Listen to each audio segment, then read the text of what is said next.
There is a color hanging on the walls of millions of kitchens right now, a color that feels warm, inviting, even cheerful, and it is quietly, invisibly, pulling financial abundance out of the home like a slow leak in a pipe you cannot see. Most people who have it there chose it intentionally. They thought it was beautiful. They thought it made the space feel alive.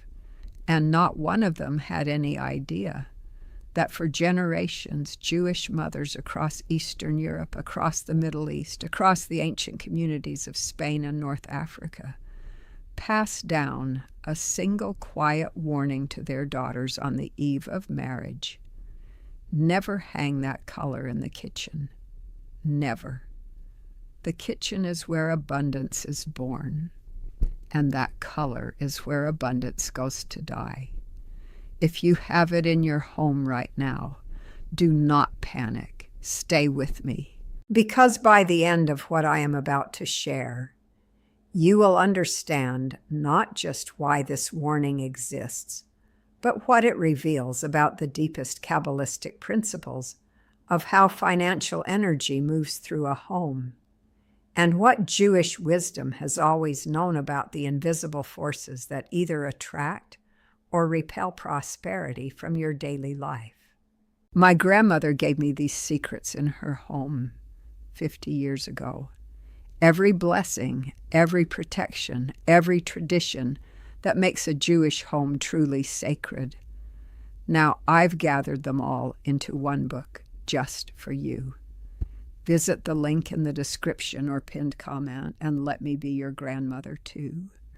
This teaching comes from a tradition that understood something most modern people have completely forgotten, that the home is not just a physical structure, it is an energetic vessel. Every room holds a specific spiritual function, and the kitchen above all, is the seat of what the rabbis called Parnassah. Parnassah. It is one of the most important words in the Jewish spiritual vocabulary, and yet most people outside of this tradition have never heard it. Parnassah means divine sustenance. It is the flow of livelihood, of provision, of material blessing that the Creator designated for every soul before they were even born. The Talmud teaches that 40 days before a child is formed, a heavenly voice declares, "This person's Parnassah." Abundance is not something you fight for. It is something you either allow to flow or unknowingly block. And one of the most common, most overlooked ways that families block their Parnassah, generation after generation, is through the colors they surround their food preparation with. Now let me tell you about a woman named Rivka. She lived in a small village outside of Krakow in the early part of the last century, and she was known throughout that community as a woman of extraordinary domestic wisdom. Families would come to her when their luck seemed to turn, when the husband's business slowed, when unexpected expenses kept arriving, when the children grew restless and the household felt heavy. And Rivka would always ask the same first question before she said anything else. She would ask, "Tell me about your kitchen. What does it look like? What colors live on your walls?" Most people were confused by this. They expected her to ask about prayers they were neglecting or charity they had forgotten to give. But Rivka understood something that she had learned from her own grandmother, who had learned it from hers, that the kitchen is the heart of a home's energetic body. Just as the physical heart pumps blood to every organ, the kitchen pumps vitality to every corner of the household. What lives on those walls either nourishes that vitality or poisons it slowly, imperceptibly, over months and years. And the color she always asked about first was red. Red, that is the color. Rich, vibrant, seductive red. Now, before you dismiss this as superstition, I want you to understand the profound spiritual reasoning behind this warning, because it is not arbitrary and it is not simply folk tradition. The Kabbalistic understanding of color is rooted in the study of the Sephirot, the 10 divine emanations through which the Ein Sof, the infinite creator, channels energy into the world. Each color corresponds to a specific sephirah, a specific quality of divine energy, and red, in its most intense saturated form, corresponds to the sephirah of Gevurah. Gevurah means severity, judgment, and restriction. It is the divine quality of boundaries, of limitation, of the cutting edge of the cosmic sword. Gevurah is not evil. It is necessary. The universe requires structure and discipline. But when Gevurah energy dominates a space where abundance is meant to flow freely and generously, it creates constriction. It tightens the channel. It introduces a spiritual quality of severance into the very place where nourishment is supposed to multiply. Think about what happens in the kitchen. Food is prepared there. And in Jewish tradition, food is never merely physical. The act of preparing a meal carries immense spiritual weight. When a Jewish mother needs bread, she is not simply making bread. She is channeling blessing into that dough. When she stirs a pot of soup, she is, in a very real spiritual sense, stirring Parnassah into her household. The Zohar, the foundational text of Kabbalistic wisdom, teaches that a woman's intention while cooking has the power to transform ordinary food into a vehicle of healing, of protection, and of abundance. This is not metaphor. This is a literal understanding of how spiritual energy operates in the physical world. Now imagine that same woman, that same sacred act of preparation, taking place inside a room dominated by the energy of Gevurah. By restriction and judgment, the food is still made, the prayers are still said, but the energetic environment is working against her. It is like trying to plant seeds in soil that has been salted. The effort is real, the intention is pure, but something in the ground itself resists growth.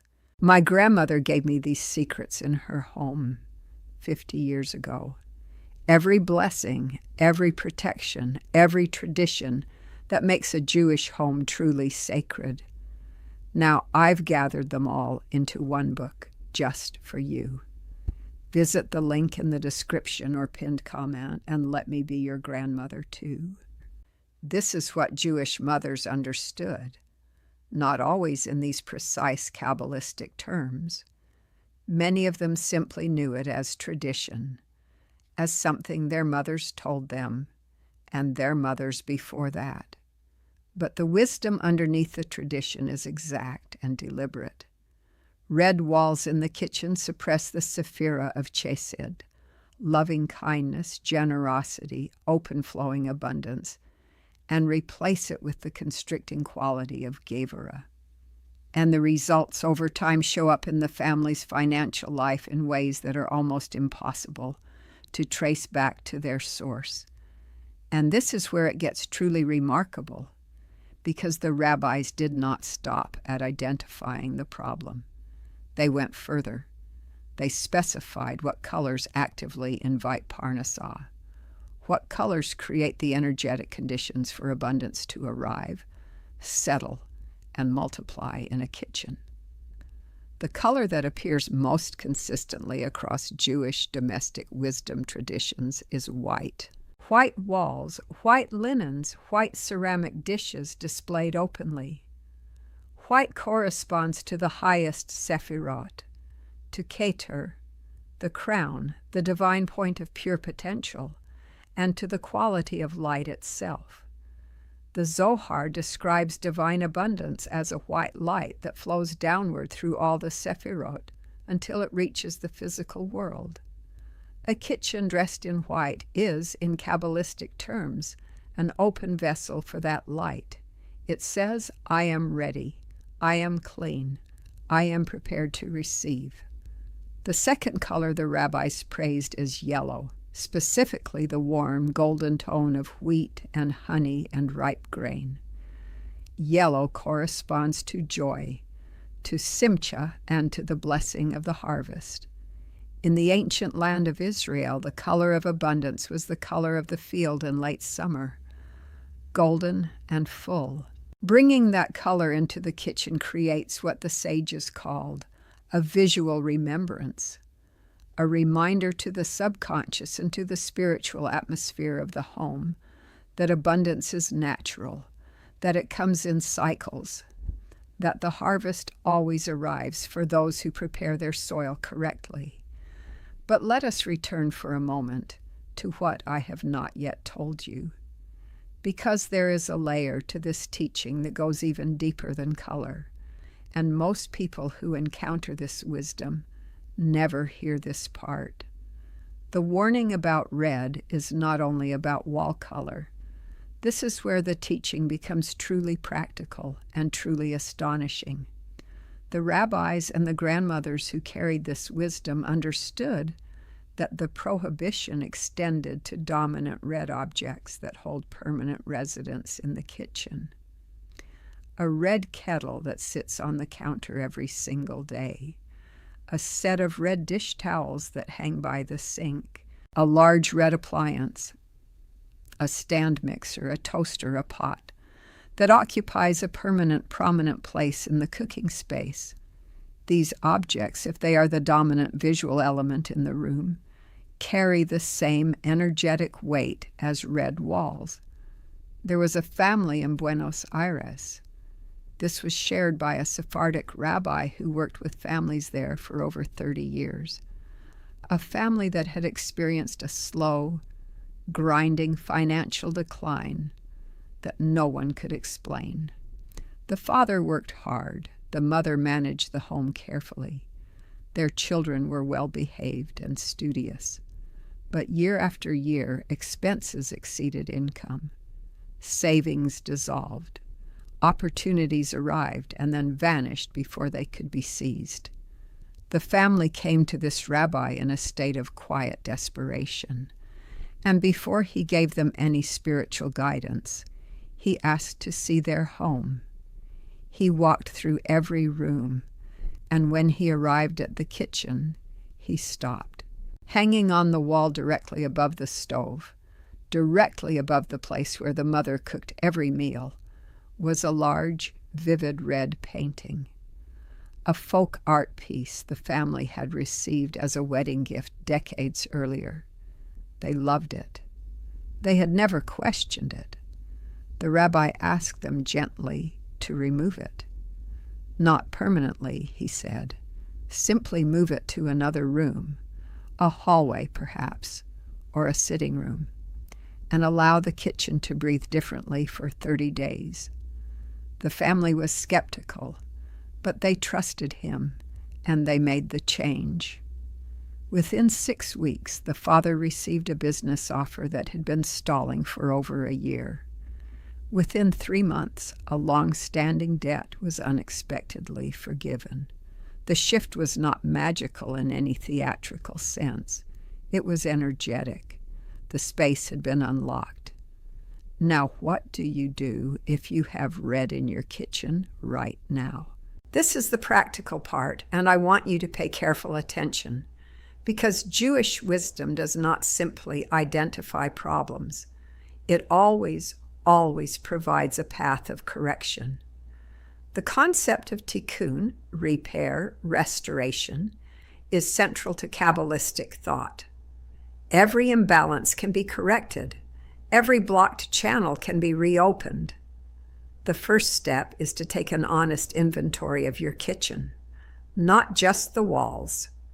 Look at what is on your counters, what is hanging near your stove or sink, what dominates your visual field when you walk into that room. If red is the primary color you see, it is time to shift that. This does not require a renovation. It does not require expense. It requires intention and action. Begin by introducing white. A white ceramic bowl placed on the counter. Empty, clean, open. The rabbis taught that an empty white vessel in the kitchen is one of the most powerful visual declarations of readiness for abundance. It says, in the silent language of spiritual intention, I have space. I am prepared. Come fill me. If you want to amplify this, place a small amount of coarse sea salt, not table salt. It must be coarse, the salt of the earth, inside that white bowl. Salt in Jewish tradition is the great purifier and preserver. The ancient temple offerings were always salted. Salt repels spiritual impurity and seals blessings into a space. The second action is to introduce light. Natural light in the kitchen is, in Kabbalistic terms, a direct invitation to divine abundance. If your kitchen has windows, keep them clear. Let the light pour in every morning without obstruction. If your kitchen lacks natural light, add warm artificial light. Not harsh white fluorescent, but warm golden light that mimics the quality of candlelight. Every Friday evening, when Jewish women light the Shabbat candles, they are doing something that extends far beyond religious observance. They are activating the Sephirah of Binah, divine understanding and creative flow with living fire. Even a small candle lit with intention in the kitchen once a week creates an ongoing energetic impression in that space. The third action, and this one is specific, practical, and deeply powerful, involves Psalm 23. You know this psalm. Even those who are not Jewish know its opening words. The Lord is my shepherd, I shall not want.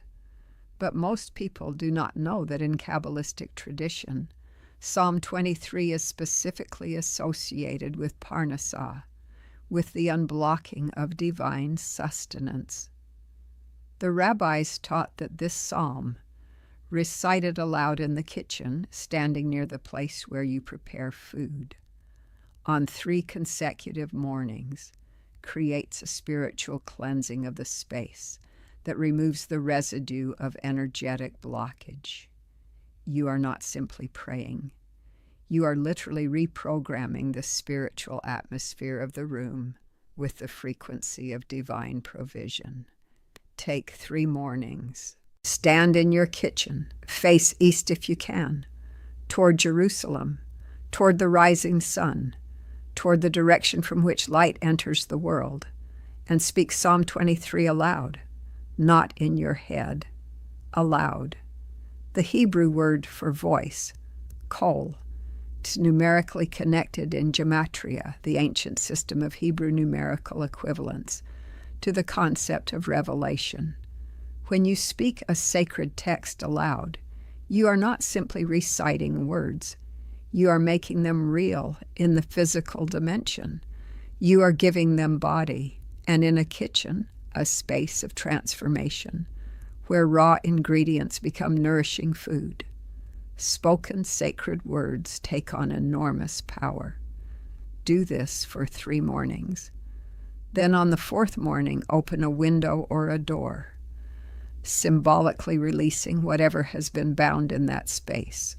And from that point forward, pay attention, not with anxious scrutiny, with calm, expectant awareness.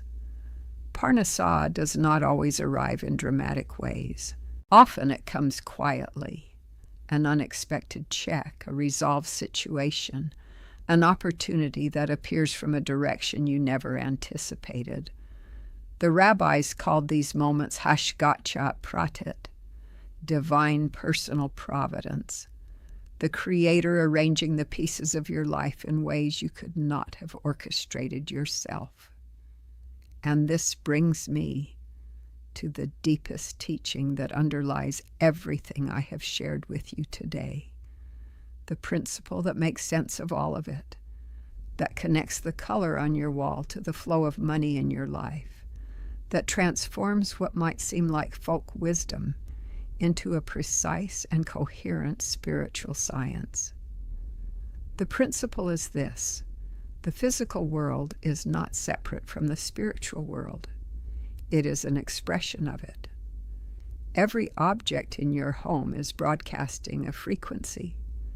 Every color is carrying a quality of divine energy, either open or contracted, flowing or restricted, aligned with abundance or aligned with limitation. The Baal Shem Tov, the great founder of Chassidic wisdom, taught that there is no place empty of God. Ein mekom panui min hashechina.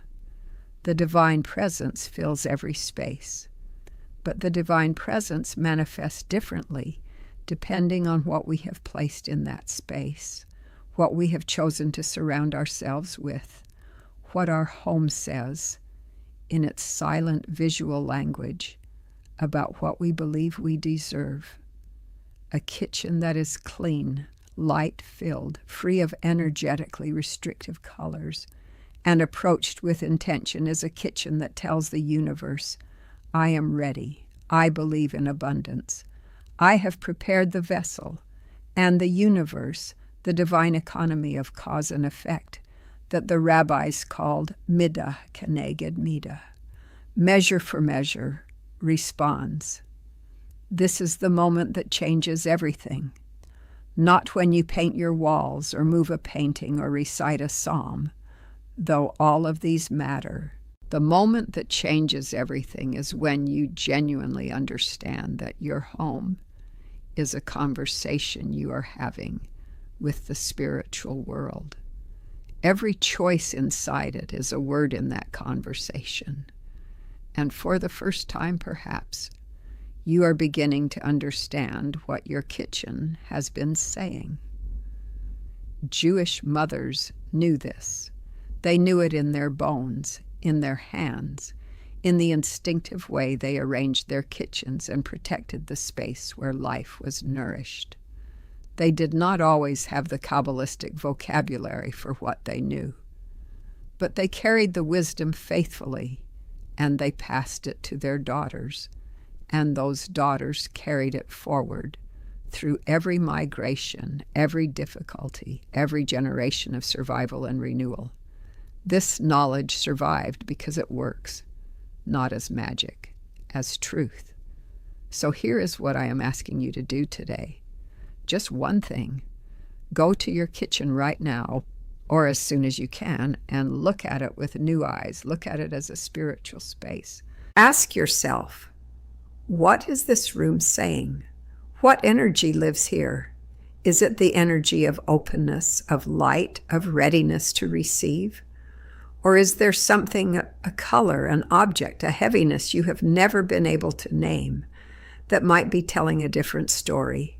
You deserve abundance, not because you have earned it through effort alone, though effort matters, but because Parnassah is your birthright. The Talmud teaches that the Creator desires the well-being of His creation. Lack is never the divine intention. Constriction is always something that can be corrected, and now you know where to begin. May your kitchen be a place of light and nourishment. May the food prepared there carry blessing into every person it feeds. May the walls of your home speak only the language of openness, of readiness, and of gratitude. And may the abundance that was always meant for you find its way to your door, unobstructed, unrestricted, and flowing freely into every area of your life.